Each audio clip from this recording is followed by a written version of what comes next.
Beach.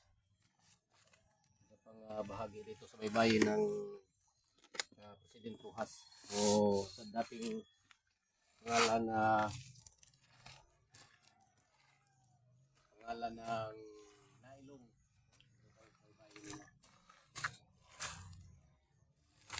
Nakaharap pa rin tayo sa isang malaking dagat, no? Sabi ng ito ay area ng Sugod Bay. At nakikita pa rin natin yung isang isla ng Limasawa Island. So, yan ang isla ng Limasawa Island. Nakikita pa rin natin.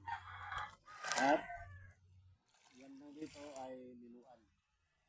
Bayan ng Liloan. May nakita tayo ng malaking barko papuntang Liloan.